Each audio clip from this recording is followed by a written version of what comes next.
A continuación, Noticiero Telesucesos. Clasificación A. Apto para todo público.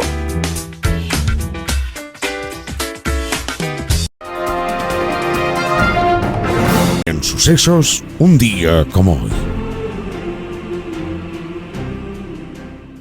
Entre los niños del mundo, uno de los cuentos más populares y recordados es el que cuenta la historia de un patito feo. Ese patito, humillado y marginado, era en verdad un hermoso cisne que con el correr de los días descubre su extraordinaria belleza, su verdadera identidad.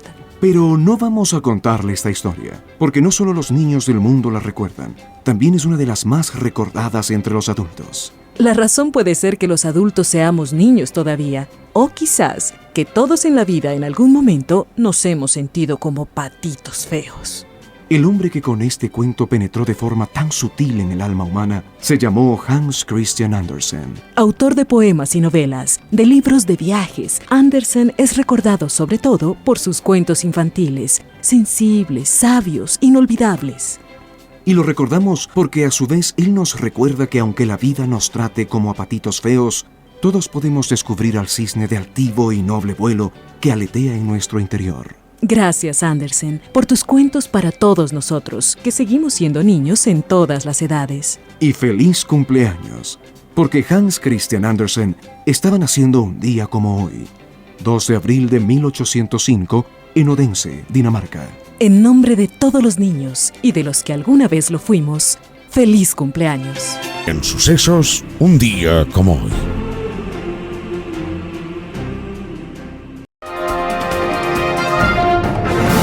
¿Qué tal, amigos? Bienvenidos a la presente edición de este jueves 2 de abril del 2026 del noticiero Telesucesos, el cual ustedes lo ven y lo escuchan desde cualquier parte del mundo a través de la señal 100% digital de www.telesucesos.net, en Facebook como Telesucesos Quito y en YouTube como Telesucesos HD. Vamos con los titulares de la presente emisión. Titulares. Estados Unidos y Ecuador firman un acuerdo sobre cooperación en energía nuclear civil. Ecuador prevé adquirir 5.000 nuevos grilletes electrónicos bajo un modelo de pago por uso. Tribunal ordena la liberación de Aquiles Álvarez por el caso Goleada, pero seguirá preso por otros procesos. Comisión de Fiscalización aprobó informe para que matriculación vehicular sea competencia exclusiva del Ejecutivo. Fiscalía General, 7 veedores ciudadanos del concurso renuncian, incluido el coordinador nacional. AMT exonera multa de calendarización para vehículos con placa terminada en 2. El editorial será de Roberto Aguilar, El momento de la autocracia. Tendremos entrevistas con Farid Simón, abogado y catedrático. El tema, el caso de Noelia y la ley de eutanasia que se encuentra en primer debate en nuestro país. Rafael Ullarte, por su parte, constitucionalista, habla del nuevo cronograma electoral. Vamos con el desarrollo de la información. Un noticiero pensado para usted porque se lo merece. Nos acercamos a la realidad desde diferentes perspectivas. Noticiero Telesucesos. Primera parte del noticiero Telesucesos con las noticias más importantes del día.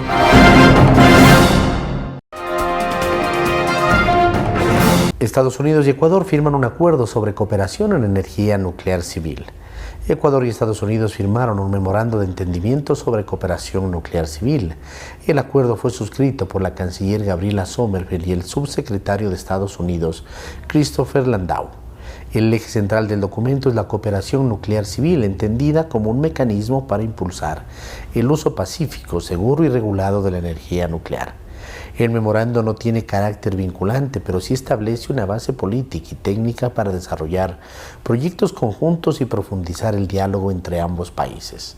Entre los temas contemplados están el intercambio de información, la asistencia técnica y el fortalecimiento de capacidades en áreas como infraestructura nuclear, seguridad nuclear, protección radiológica y formación de personal especializado.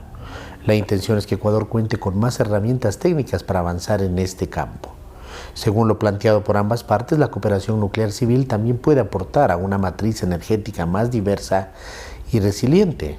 y en ese sentido el memorando se presenta como una puerta de entrada para analizar opciones que permitan al país ampliar sus fuentes de energía y fortalecer su capacidad técnica en un ámbito altamente regulado.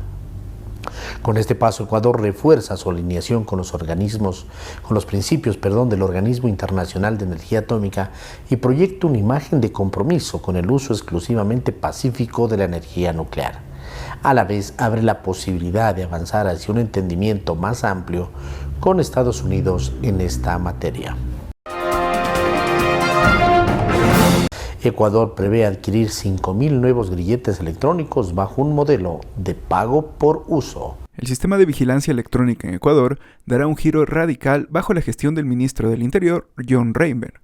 El funcionario anunció que el Estado dejará de cargar con el gasto de los dispositivos de rastreo, trasladando la responsabilidad financiera directamente a los procesados que busquen acogerse a esta medida cautelar.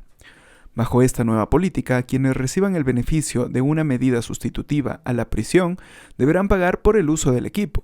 El ministro fue enfático al advertir que si un procesado no tiene la capacidad de costear el dispositivo, deberá cumplir la medida cautelar dentro de los centros carcelarios. Para sustentar este cambio, el gobierno prevé la importación de 5.000 nuevos dispositivos de tecnología avanzada. Según el ministro Reinberg, la adquisición se realizará en las mejores compañías del mundo, con el fin de obtener equipos más seguros que los actuales. Las autoridades destacaron que estas nuevas unidades no requerirán ser retirados para su carga, una de las fallas críticas del sistema vigente, y contarán con blindaje que dificultarán cualquier intento de manipulación o evasión. Tribunal ordena la liberación de Aquiles Álvarez por el caso Goleada, pero seguirá preso por otros procesos. La Corte Provincial de Pichincha resolvió aceptar la apelación presentada por el alcalde de Guayaquil, Aquiles Álvarez, dentro del caso Goleada y dejó sin efecto la prisión preventiva dictada en ese proceso. La decisión se tomó durante la audiencia reinstalada la mañana de este jueves 2 de abril del 2026. Durante la diligencia, el tribunal analizó los elementos de convicción presentados por la Fiscalía y concluyó que no existe probabilidad de participación personal de Álvarez en el delito de lavado de activos ni en delincuencia organizada. Además, los magistrados determinaron que no se justificó la necesidad de mantener la medida de prisión preventiva, por lo que aceptaron la solicitud de presentaciones periódicas. La Corte Provincial de Pichincha dejó sin efecto la prisión preventiva de Aquiles Álvarez en el caso Goleada, pero el alcalde de Guayaquil seguirá detenido por otra medida vigente dentro del caso AAA. Al inicio de la audiencia, la defensa del alcalde solicitó la nulidad del proceso. La jueza negó este pedido y sostuvo que no existe doble juzgamiento en relación con otros procesos. También descartó que se haya vulnerado el trámite al señalar que la investigación se mantuvo bajo reserva y que los procesados conocieron los cargos en el momento de la notificación. La magistrada indicó que los hechos investigados no guardan relación con las funciones de Álvarez como alcalde de Guayaquil, por lo que no aplica el fuero de corte. Asimismo, precisó que el tribunal no puede pronunciarse sobre hipótesis que no formaron parte de los elementos considerados para dictar la prisión preventiva. Comisión de Fiscalización aprobó informe para que matriculación vehicular sea competencia exclusiva del Ejecutivo.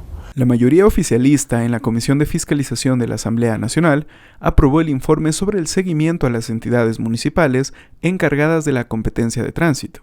El informe contó con los votos de los 5 legisladores de ADN y su aliado, el ex Pachacutic, José Luis Nango.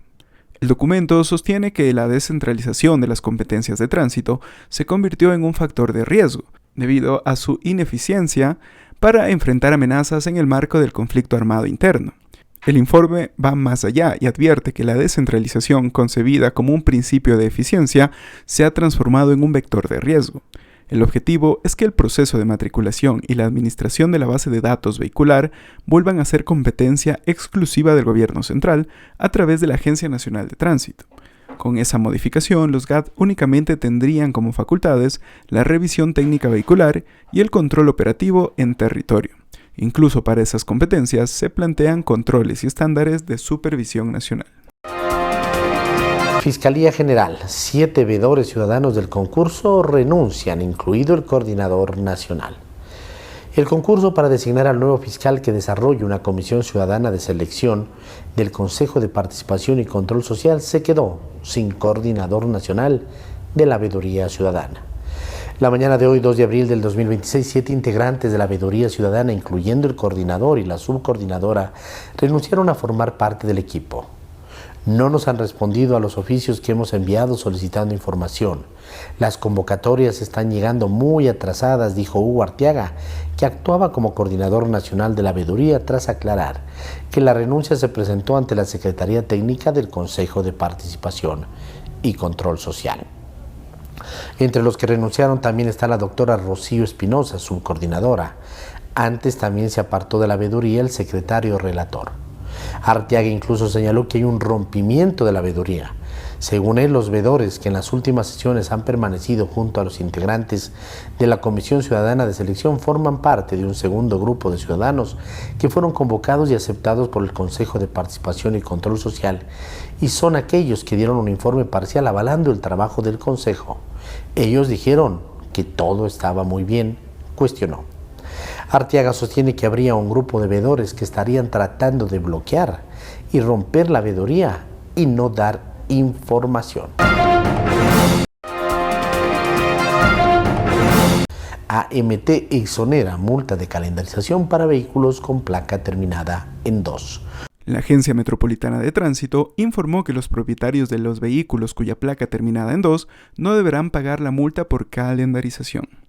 La medida responde a la suspensión del sistema AXIS 4.0, actualmente denominado Sistema Único Integrado de Tránsito, situación que afecta a la normalidad de la atención de los procesos de matriculación vehicular durante febrero y marzo del 2026. En febrero pasado, las autoridades de tránsito de Quito exoneraron de multas por calendarización a los autos con placas terminadas en 1, pues tampoco pudieron realizar la revisión vehicular. Con esta decisión, la AMT busca garantizar un trato justo a los ciudadanos que no pudieron cumplir con el proceso en los plazos establecidos debido a inconvenientes ajenos a su voluntad. La AMT asegura que el cronograma de calendarización de la revisión técnica vehicular se desarrollará con normalidad desde abril del 2026. La AMT reitera su compromiso de trabajo por una movilidad eficiente, transparente y centrada en la ciudadanía, implementando acciones que faciliten el cumplimiento de los procesos y mejoren la calidad del servicio.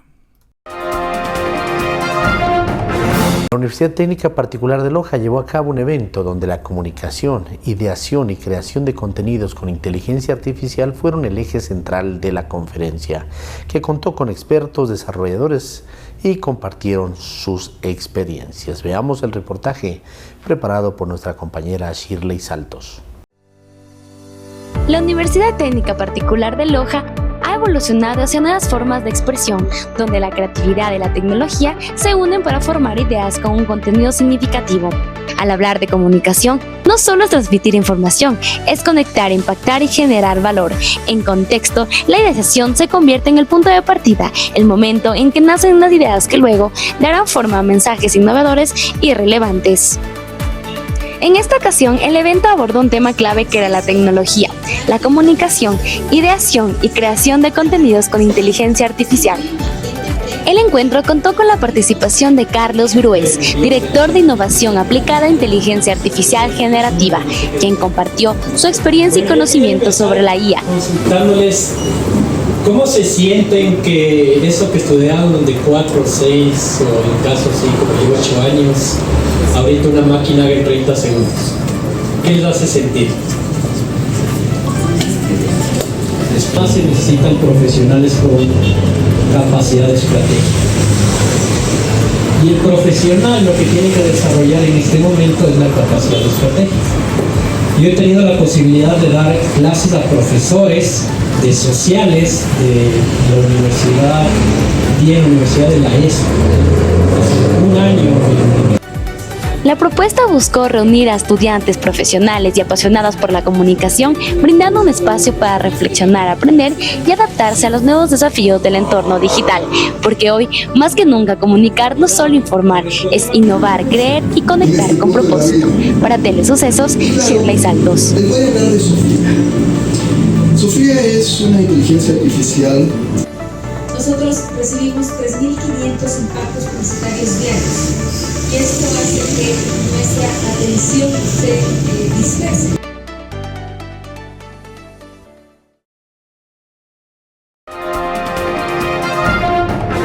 Es un gusto reanudar el programa que manteníamos en Telesucesos a través de redes y de YouTube. Un saludo a toda la audiencia.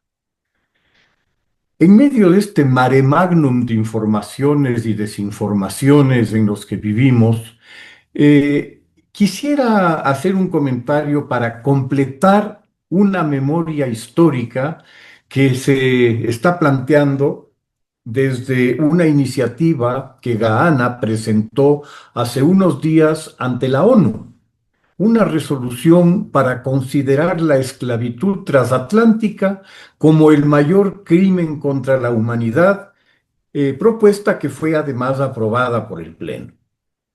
Según las expresas declaraciones de sus proponentes, el objetivo de esta resolución busca establecer un precedente jurídico para demandar a países occidentales que se beneficiaron del tráfico de esclavos africanos a las Américas, pues se refiere únicamente al tráfico transatlántico, unas compensaciones económicas.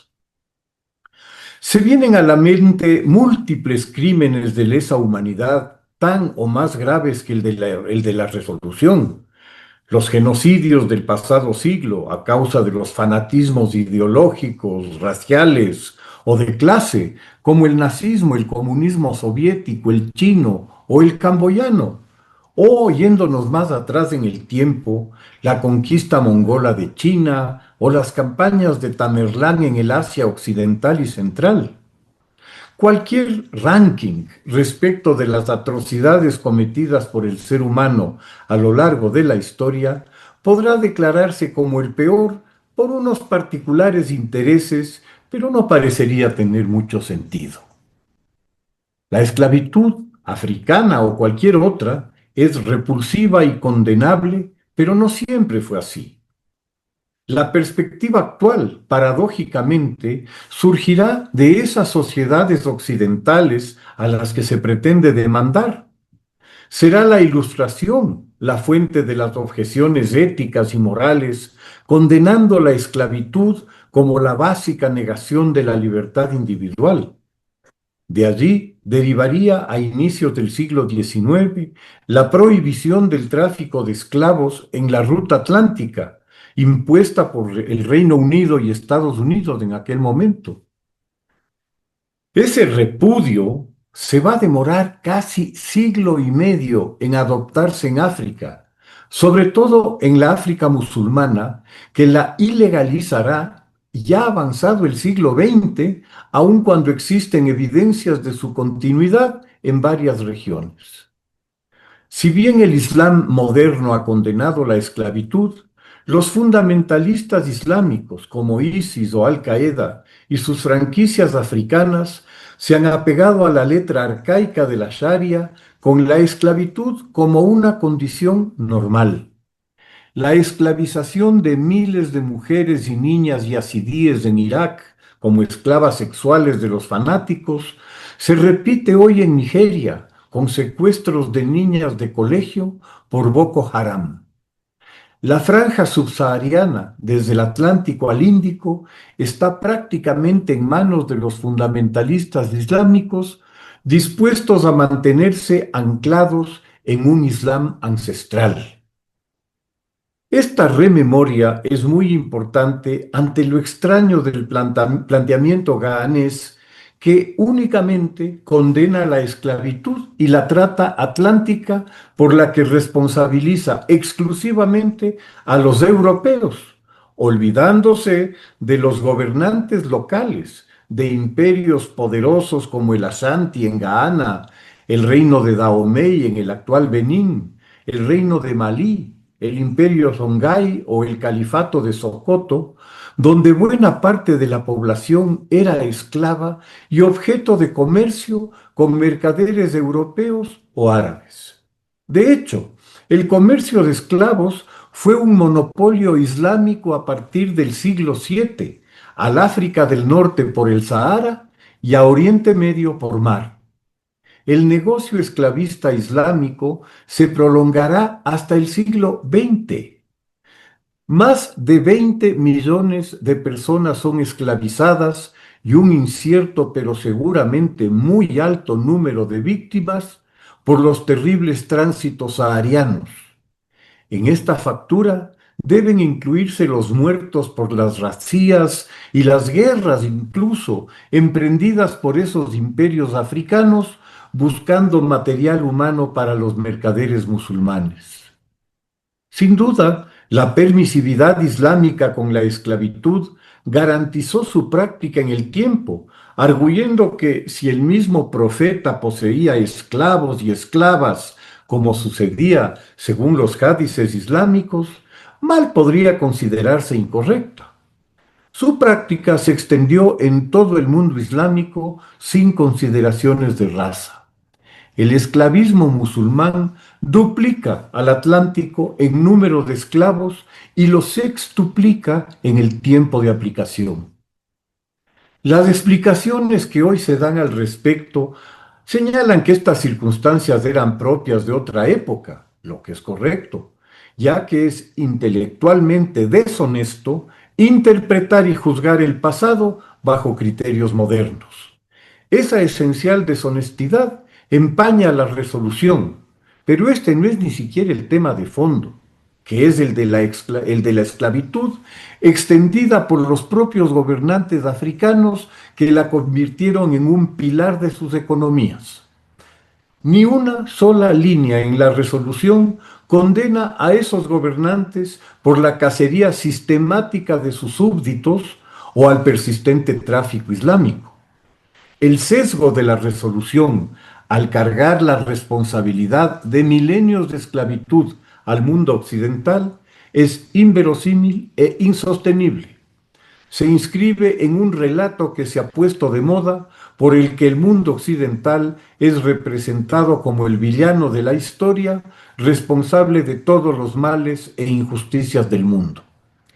Las exigencias del gobierno mexicano a España, a la de hoy, a 500 años de la conquista, por los crímenes y abusos de los conquistadores, se inscriben dentro del mismo relato sin que se diga una palabra del horror azteca que a lo largo de 200 años sacrificó a sus dioses más de 20,000 cautivos por año. Hablamos de 4 millones de seres humanos sacrificados. Ni una palabra se ha escuchado por aquellas víctimas, pues al parecer las únicas dignas de mención son las atribuidas a Occidente. El objetivo de obtener reparación económica por el peor crimen contra la humanidad, de acuerdo a la presentación, se ve muy mal al hacerse de la vista gorda de uno similar, pero bastante peor, a cargo de musulmanes con participación de gobernantes africanos. Este lamentable hábito es el que se refleja en la resolución aprobada por la ONU, la que se presta una vez más a estos sainetes, factor decisivo en su tránsito a la intrascendencia, aupando resoluciones sesgadas y sectarias. Como que va siendo hora que África y otras regiones del mundo asuman sus frutos con responsabilidad propia, dejándose de buscar culpables históricos. ¿Será acaso Occidente el responsable de la mutilación genital femenina en África, un atroz crimen de lesa humanidad que padecen más de 230 millones de mujeres africanas en pleno siglo XXI, merecedor de toda la atención del continente? ¿O de millones de niñas y jóvenes convertidas en esclavas sexuales, un crimen justificado por argumentos religiosos inaceptables de fundamentalistas fanáticos musulmanes? El genocidio en Sudán, una limpieza étnica y religiosa ejecutada por musulmanes árabes contra la población africana nativa, dura ya un cuarto de siglo, provocando una crisis humanitaria descomunal, con 25 millones de personas en riesgo de hambruna. Similar escenario se vive en Somalia, con la filial de Al-Qaeda, Al-Shabaab, enfrentada al Estado somalí para imponer su fundamentalismo en el país.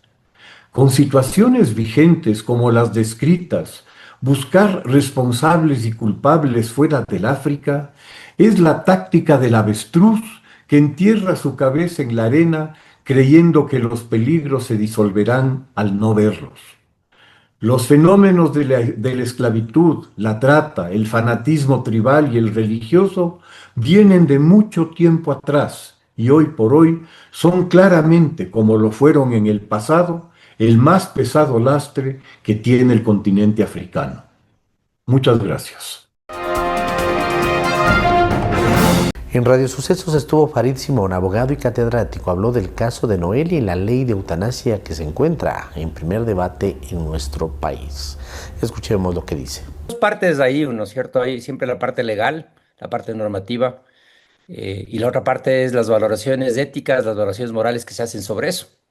El tema de la eutanasia, como el tema del aborto, siempre va a presentarse los extremos que en ocasiones son irreconciliables, simplemente personas que defienden la autonomía, en este caso la autonomía de una persona que tiene una enfermedad grave, incurable, una lesión corporal grave, incurable, que provoca profundos dolores, de que pueda decidir someterse a la eutanasia. Y del otro lado está quienes consideran que esto es una acción intolerable, que es inaceptable, y que independientemente de lo que el marco normativo diga, expresarán su desacuerdo de muchas maneras. Y eso creo que pasa en España en este momento con el caso de Noelia, donde hay un debate público muy relevante.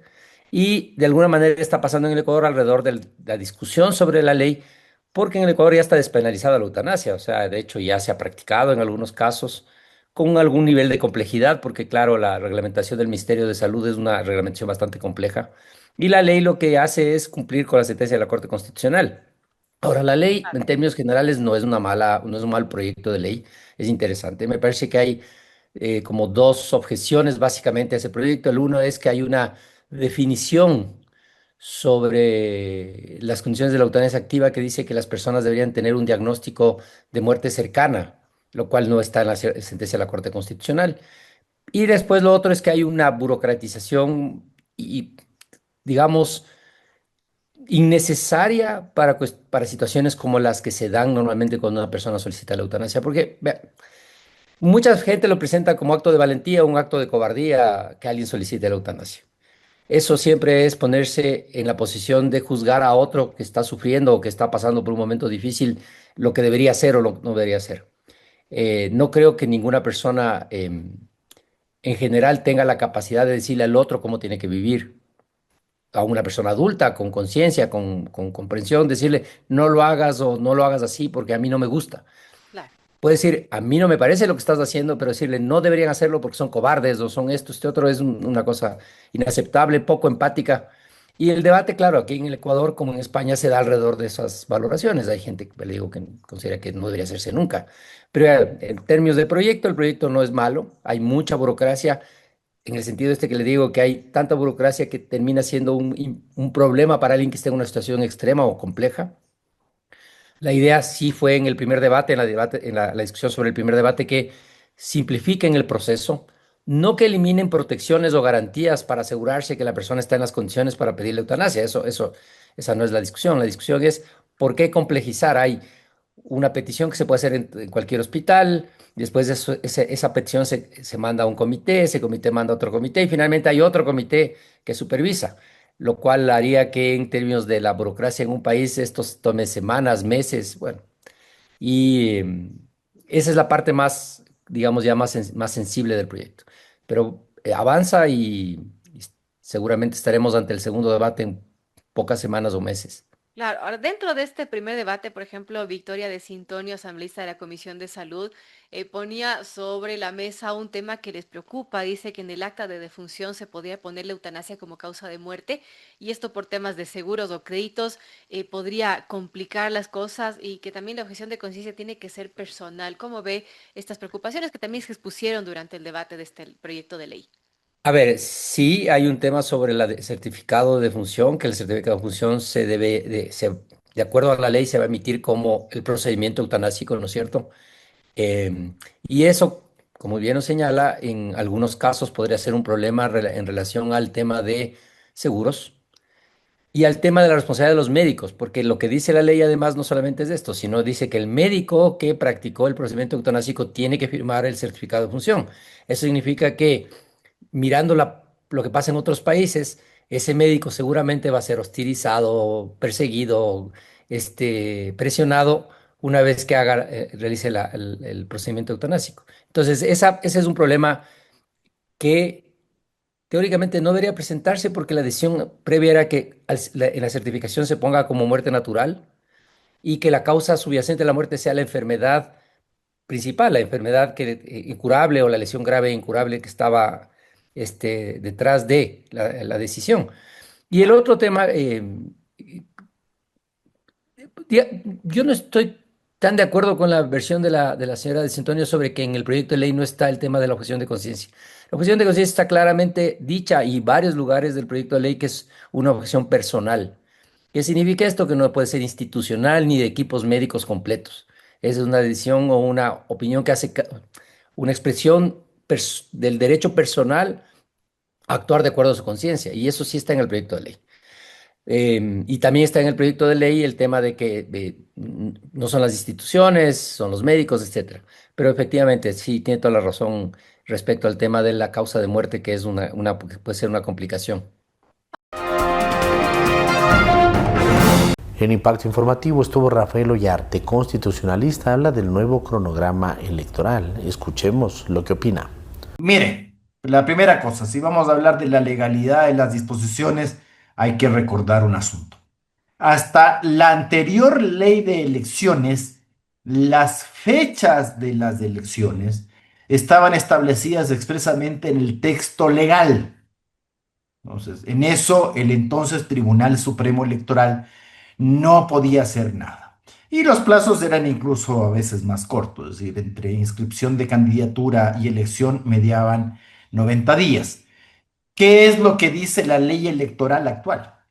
Que el famoso calendario electoral que antiguamente estaba en la ley, ya no está en la ley, sino que está a disposición del Consejo Electoral. Es decir, con las pocas pautas o restricciones que da la ley, el Consejo Electoral tiene amplia libertad para señalar el inicio del llamado proceso electoral para efectos de que en su momento pasemos todas estas fases de alianzas, como es de los procesos de designación interna o de democracia interna en los partidos y movimientos, la inscripción de la candidatura, su calificación, el señalamiento del día de las votaciones, el escrutinio, no me refiero al escrutinio provisional que se realiza en mesa, sino el definitivo que se realiza en juntas intermedias y luego en este caso, juntas provinciales electorales, el tema de la fase de impugnación y la proclamación de resultados definitivos y en el caso de los consejos municipales, la adjudicación de puestos. ¿Cuáles son las condiciones? Uno, que entre convocatoria a elecciones y acto electoral deben mediar 120 días. Esa es la única condición legal, además de una segunda condición legal. En el caso de los alcaldes, prefectos y consejos municipales, la posesión, según la propia ley electoral, debe producirse el 14 de mayo. Lo digo porque esto no está en la Constitución, por si acaso. Esto está en la ley. Lo que está en la Constitución es la posesión de la Asamblea Nacional, que debe operar el 14 de mayo de cada 4 años, y del presidente de la República el 24 de mayo de cada 4 años. Si Dios así lo permite, deberíamos agregar en la ley ecuatoriana. Permítame interrumpirle ahí, doctor Ollarte, porque si en la normativa consta que las autoridades deben posesionarse el 14 de mayo y si las elecciones van a tener lugar el 29 de noviembre, esto no es nada práctico, es un absurdo. Vea, no quiero, porque siempre hay ropa tendida, por ejemplo, en el caso mexicano, no sé si usted se ha fijado, y esto no es de ahora, las elecciones son 6 meses antes del cambio de mando, entonces uno dice, tiene 6 meses para esto. Sí, hay países que tienen unos periodos mucho más extendidos. Argentina, por ejemplo, es uno de esos casos. Y otros países que los tienen más acotados. Chile, por ejemplo, en Chile es más acotado el tiempo entre elección. Más o menos Perú tiene unas elecciones presidenciales dentro de 2 semanas. La posesión es el 28 de julio. Entonces, claro, usted dice, bueno, pero son casi más de 2 meses, entonces 3 meses. Entre 3 meses en el caso peruano. Pero hay países que tienen 6. Ahora, en el caso ecuatoriano, nosotros, hay que decirlo, estamos a la voluntad del Consejo Electoral, porque eso es lo que algún revolucionario termocéfalo puso en la ley electoral. O sea, esta es una cuestión, yo le insisto, con la ley de elecciones anterior, con la ley de elecciones codificada en el año 2000. Así se llamaba, ley de elecciones. Después es que vino esto de código de... Exacto. Es decir, hasta la ley de elecciones codificada en el año 2000, todas las fechas estaban en la ley. Pero al revolucionario se le ocurrió poner esto y dejarlo en manos del Consejo Electoral. Vaya a saber usted por qué, pero le recuerdo al revolucionario de que uno siempre advierte estas cosas. Cuidado con el boomerang. Lo que tú estás haciendo para fregarte a uno, el día de mañana te friegan a ti mismo. Tampoco yo no le recomiendo a nadie estar jugando esto. Pero si usted se refiere a la mala explicación del Consejo Electoral, bueno, de que va a haber una situación climática anómala en febrero del año 2027 y por lo tanto hay que hacer esto en noviembre del presente año, las personas que han suscrito esos informes en el INAMI o en lo que sea, sí son responsables también. Aquí todo el mundo se saca la responsabilidad. Aquí se hace un informe de Contraloría y se cortan las venas, ¿ah? Según veo. ¿Ya? Ya no hay que... Ya vamos a hablar de eso, doctor Ollarte. No, era solamente un rozamiento por ahí que a mí me llama la atención. A los primeros que les dicen que tienen unas cuestiones injustificadas deben ser los primeros. Entonces aquí la gente se corta las venas y llora. Ahora, claro, si yo empiezo a sacar las cuentas, alguien puede decir, esto está dirigido, en el caso del Consejo Electoral, a impedir la candidatura correísta. Pero los señores correístas son expertos en esto. Ellos han desaparecido. Recuerde que no estoy diciendo que está bien. Lo que estoy diciendo es que ellos son expertos. Y si son expertos en hacer la trampa, también son expertos en sacársela de encima, como ya lo han hecho. Porque no es la primera vez que estos gallos, perdone, que estos individuos, estos amigos se quedan sin partido. Ya pasó. Alianza País se la apropió el señor Lenín Moreno y ellos formaron su otro movimiento Revolución Ciudadana. Fueron primero a Fuerza Compromiso Social. Eso, Fuerza Compromiso Social, la del clon de Rafael Correa. Hablaba igualito y la mano también la tenía tan ardiente como el otro, parece.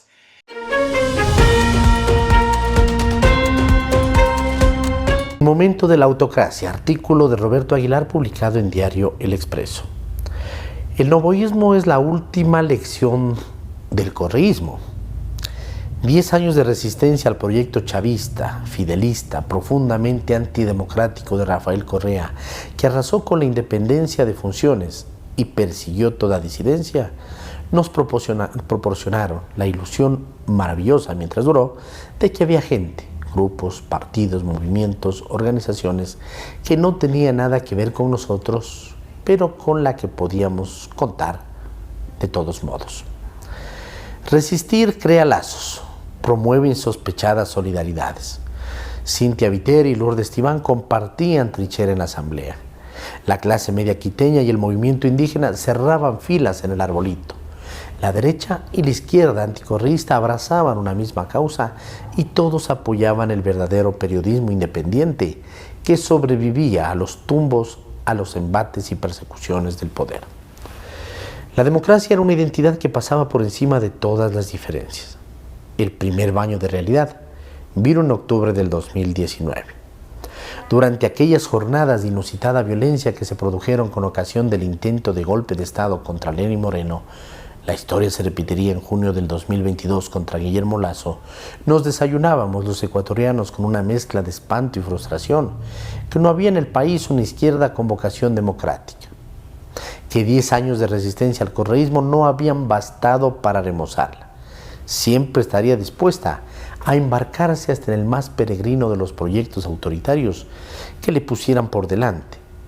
el comunismo indoamericano de Leonidas Issa, por ejemplo, con el proyecto de echar abajo la democracia burguesa desde dentro con tal de que sus cuadros no quedaran fuera a la hora de la repartición de cargos, porque de eso se trataba todo. Su resistencia anticorreísta no tenía nada que ver con la defensa de la democracia, en la que no creen. Este segundo año de presidencia de Daniel Noboa, si es que no ya el primero, ha sido portador de un idéntico desengaño, especialmente en lo que respecta al periodismo. Tarde nos venimos a enterar de que tantísimas firmas, rostros de pantalla con décadas de autopromocionada independencia, empresas mediáticas que resistieron al correísmo, nomás estaban esperando que llegara el autoritarismo de su signo que acertara con su precio. Si Correa destrozó al periodismo convirtiéndolo en un oficio ilegítimo, Noboa lo destruyó tasándolo. El resultado es abrumadoramente peor. Durante el correísmo el periodismo resistía al poder. Ahora en su gran mayoría ha sido comprado por él. El panorama es desalentador. Tras el aprendizaje de los últimos 15 años, por redondear y por asumir la tesis orteguiana de que ese periodo de tiempo constituye una unidad histórica en el paso de las generaciones, hemos de llegar a la conclusión de que los ecuatorianos no podemos contar unos con otros, como habíamos creído ilusamente durante los años de resistencia al correísmo. Y esa tragedia, para seguir con Ortega, es el principio de la disolución de una nación. Hay empresarios, por ejemplo, que creen que su sobrevivencia no tiene nada que ver con la sobrevivencia del periodismo. No entienden nada.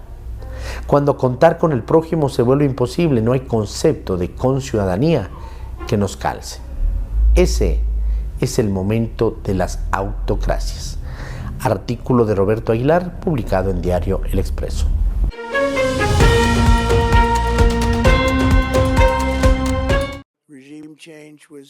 El presidente de Estados Unidos, Donald Trump, ofreció pocos detalles nuevos sobre la guerra en Irán en su primer discurso a la nación desde que el conflicto comenzara a finales de febrero.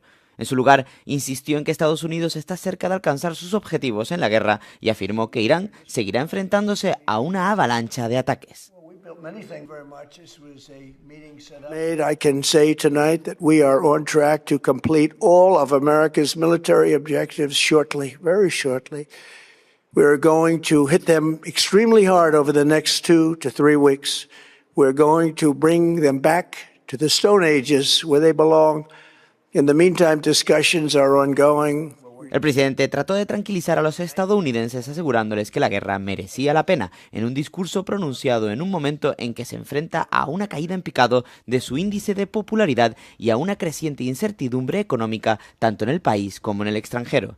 Trump tampoco ofreció información actualizada sobre las negociaciones con Irán ni sobre su plazo del 6 de abril para la reapertura del estrecho de Hormuz. Por otra parte, el martes, el ministro de Asuntos Exteriores iraní, Abbas Araghchi, declaró a los medios de comunicación que el hecho de que ambas partes estén en contacto no significa que estén negociando. El petróleo subió más de un 4% y las bolsas asiáticas cayeron tras los comentarios de Trump sobre que Estados Unidos seguirá golpeando duramente a Irán. Poco después del discurso de Trump, Teherán anunció otra oleada de ataques con misiles y drones contra Israel y las bases estadounidenses en el Golfo, que alcanzaron ciudades israelíes como Tel Aviv y Eilat, así como instalaciones militares estadounidenses en Bahrein y Kuwait.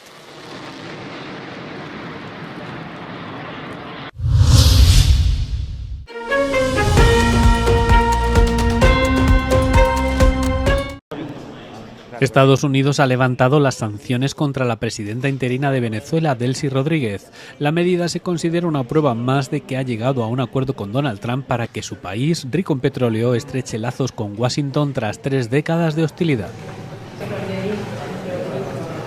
Rodríguez acogió con satisfacción la decisión en una publicación instando a su homólogo estadounidense a retirar también a otras personas y entidades venezolanas de la denominada lista de nacionales especialmente designados. Rodríguez fue sancionada por primera vez en 2018 durante la administración inicial de Trump. Las medidas congelaron todos los activos que poseía en Estados Unidos y prohibieron a las empresas estadounidenses hacer negocios con ella. En aquel momento, Washington la acusó de enriquecerse a costa del pueblo venezolano y de contribuir al deterioro de la democracia. Sin embargo, desde que comandos estadounidenses secuestraron al presidente Nicolás Maduro en enero, Washington ha llegado a considerarla parte de la solución. La administración Trump cree que ella podría ayudar a abrir los vastos sectores minero y petrolero de Venezuela a los inversores estadounidenses sin necesidad de una reforma completa del establishment político del país.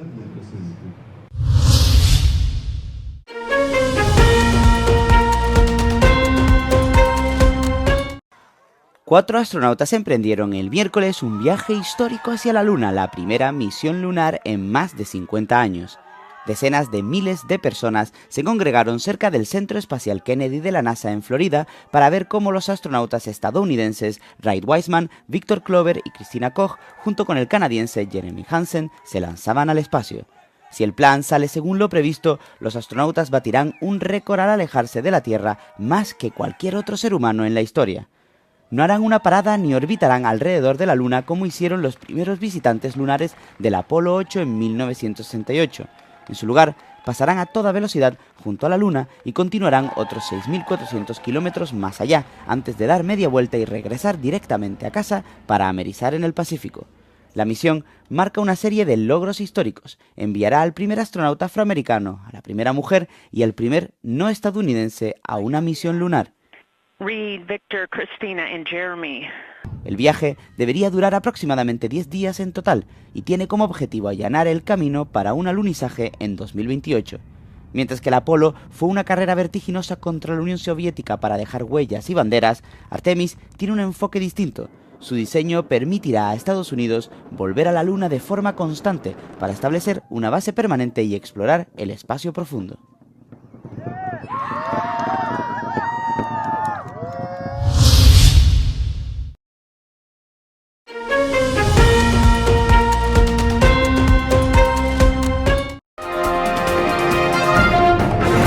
Gracias amigos por acompañarnos en la presente edición del noticiero Telesucesos. Nos vemos en una próxima ocasión. Buen feriado. El noticiero Telesucesos es retransmitido de lunes a viernes a las 7 horas por Radio Planeta Sur 106.1 FM de la ciudad de Loja. Noticiero Telesucesos. Las opiniones vertidas en este espacio por la producción y dirección del programa son de exclusiva responsabilidad de sus autores y de quienes intervienen en ellos.